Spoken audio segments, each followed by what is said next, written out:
Donc il y a une piste rectiligne qui est divisée en cases, ok. Une puce qui se déplace vers la droite d'une ou de deux cases. Au départ, elle est sur la case 0 et grand Xn, c'est la variable aléatoire égale au numéro de la case occupée par la puce après n sauts. Bon.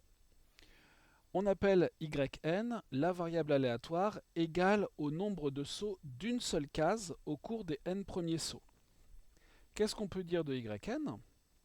Eh bien, Yn compte quelque chose. Compte le nombre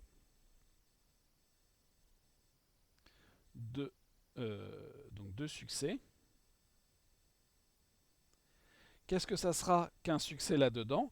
Eh bien, c'est sauter d'une seule case.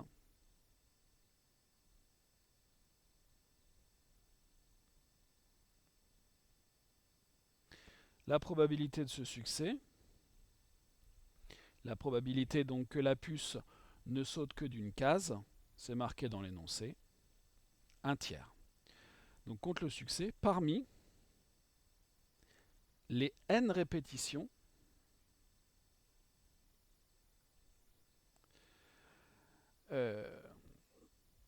parmi les n répétitions,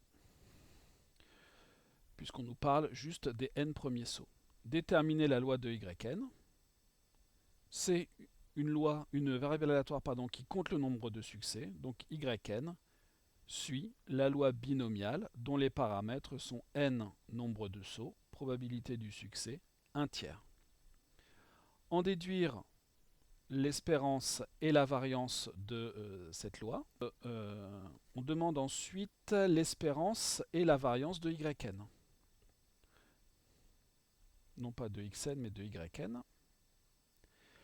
C'est l'espérance d'une variable aléatoire qui suit une loi binomiale mentionnée au-dessus, donc n multiplié par p, n multiplié par 1/3, n sur 3 pour l'espérance, et pour la variance de Yn, variance de une variable aléatoire qui suit la loi binomiale, n multiplié par p, multiplié par 1 moins p.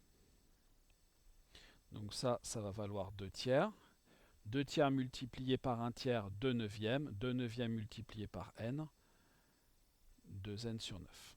Donc on a les paramètres de la variable aléatoire Yn. Deuxième question, on nous demande d'exprimer Xn en fonction de Yn et d'en déduire l'espérance et la variance de Xn sans qu'on ait pour ça besoin de déterminer la loi de Xn. Qu'est-ce que c'est que Xn? Xn, c'est la variable aléatoire qui est égale au numéro de la case occupée par la puce après n sauts. Qu'est-ce qu'on va faire? On va multiplier par 1 le nombre de sauts d'une case et par 2 le nombre de sauts de deux cases. Combien y a-t-il de sauts de deux cases? Ici j'ai mis Xn mais c'est Yn. Les sauts d'une seule case c'est Yn. Si j'ai fait n sauts, j'aurai n moins Yn sauts de deux cases. Ça ce sont les sauts d'une case. Et ça ce sont les sauts de deux cases.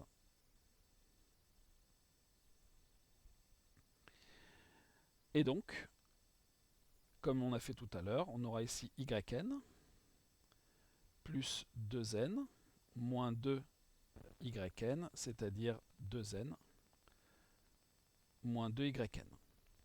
Il n'y a plus qu'à calculer l'espérance de Xn, qui sera donc l'espérance de 2n moins 2Yn, linéarité de la variance, 2n moins 2 espérance de Yn, c'est-à-dire 2n moins 2 fois n sur 3. Il n'y a plus qu'à tout mettre au même dénominateur, qui sera forcément sur 6. Donc, sur 3, pardon. 3 fois 2, donc 6n moins 2n, le tout sur 3. 4n sur 3. Donc voilà pour l'espérance de Xn. Donc ici, il y a un 2 en trop, puisqu'il y avait Yn ici, moins 2Yn. Donc il y a un 2 en trop. Il y a un 2 en trop là. Il y a un 2 en trop là. il y a un 2 en trop là, un 2 en trop ici aussi, et donc ça nous fera 5n sur 3. La variance de xn, et on aura terminé. Ça sera donc la variance de 2n moins yn, c'est-à-dire, je vais réécrire ça comme ça pour que ce soit plus clair pour tout le monde. Donc variance de moins yn plus 2n. J'applique ma formule de la variance qu'on a déjà utilisée pas mal aujourd'hui. Moins 1 au carré variance de yn, c'est-à-dire variance de yn. Et on avait trouvé 2n sur 9. Et voilà, on est capable de donner l'espérance et la variance de xn sans avoir eu besoin de déterminer sa loi.